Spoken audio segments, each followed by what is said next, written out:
नमस्कार दुनिया हलचल को स्वागत करुछि मु संजय। आसतु नजर पकाइबा वर्तमान मुख्य खबर उपरे। मालकानगिरी सीमांत छत्तीसगढ़ जगदलपुर ठारे बस्तर आईजी पी सुंदर राजन निकट में माओनेता चेतु समेत 10 जन हार्डकोर माओवादी आत्मसमर्पण। तेरे आत्मसमर्पण कर माओनेता चेतु नाम 25 लाख टंकार पुरस्कार राशि घोषणा होता बेले अन्य नक्सलों नाम 40 लाख टंकार पुरस्कार थिला। चीन हांगकांग ताइपो जिले में घटी अग्निकांड मृत्यु संख्या 128 को वृद्धि पाई। 7टी बड़ बड़ आपार्टमेंट एककालीन अग्निकांड घटी आपार्टमेंट गुड़िक संपूर्ण जली पोड़ जाइता बेले उद्धार कार्य जारी रही। एबे भी 200 रु अधिक निखोज थिया बेले आहरी मृत्यु संख्या बढ़िबार आशंका रही। दक्षिण पश्चिम बंगोपसागर में सृष्टि बात्या डिट्रा गतकाली श्रीलंकार व्यापक क्षयक्षति घटाई। बात्यार प्रभाव में 56 जनकर मृत्यु घटा बेले 23 जन निखोज अछंती एवं बात्या जनित वर्षा जो बन्या देखा फल बन्या प्रभावित अंचल 44,000 लोकों को उद्धार करा रिलीफ शिविर में रखा। झारखंड पश्चिम सिंहभूम जिला सरंडा जंगल रे माओवादी खंजिथिबा आईडी विस्फोरण में महिला फुलन धनबारंकर मृत्यु घटिया बेले अन्य 2 जन महिला गुरुतर आहत होई निकटस्थ हॉस्पिटल रे भर्ती। समस्त महिला सियाली पत्र संग्रह करबा को जंगल को जाइथिया बेले ई विस्फोरण घटितिला। विधानसभा 2025-26 आर्थिक वर्ष पर 17,440 कोटी टंकार बजेट उपस्थापन कले मुख्यमंत्री मोहन माझी।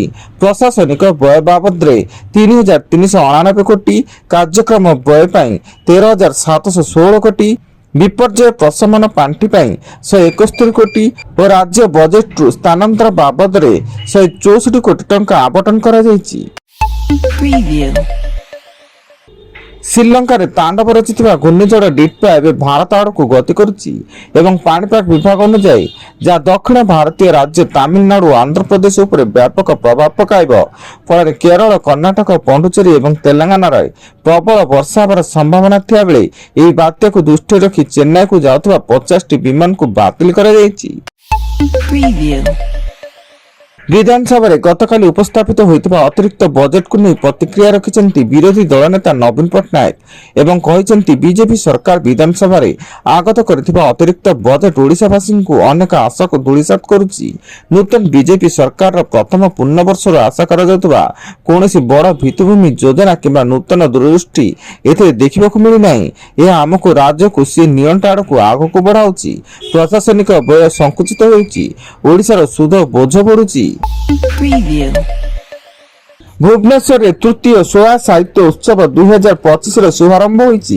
एही 2 दिनिया उत्सव को राज्यपाल हरिबाबू कंबमपाटी उद्घाटन करथिया बेले शब्दर जादूगर जावेद अख्तर को सोया साहित्य सम्मान रे सम्मानित करा जायछि एवं ए कार्यक्रम रे देशर कोण अनुकोणरो प्राय बहु विशिष्ट लेखक, कवि, चित्रकार, औपन्यासिक, अनुवादक, प्रकाशक, चिंतक, नाटक एवं गणमाध्यम जगतर विशिष्ट व्यक्ति जोग दैछन्ति।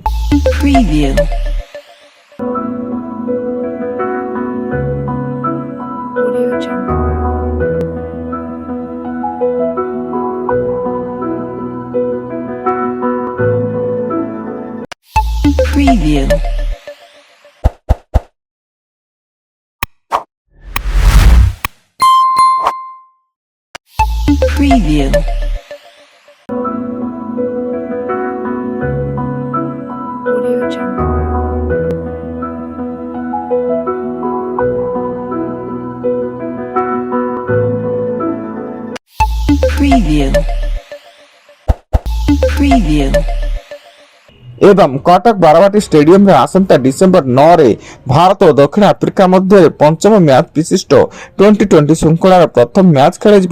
उक्त अंतर्जातीय मैच पूर्व बारवाटी स्टेडियम रा नवीकरण कार्य और प्रस्तुति स्थिति को द्वितीय थर अनुध्यान करिसेंती आईआईटी भुवनेश्वर 8 जणिया प्रतिनिधि दल। सारा राज्य में शीतर लहरी जारी थिया बेले 10 डिग्री तले रही 6टी सहर तापमात्रा। Rourkela 7.7 degree, Jharsuguda 8.1 degree, Similiguda 8.6 degree, Korei 9.3 degree, Daringbadi 9.5 degree, G Udayagiri 7.4 degree तापमात्रा रेकर्ड करा जायछि। ବର୍ତ୍ତମାନ ପାଇଁ ଏତିକି। ଅଧିକ ନ୍ୟୁଜ୍ ଅପଡେଟ୍ସ ପାଇଁ ଭିଜିଟ୍ କରନ୍ତୁ ଆମ ୱେବସାଇଟ୍ www.duniahalchal.in। ଧନ୍ୟବାଦ।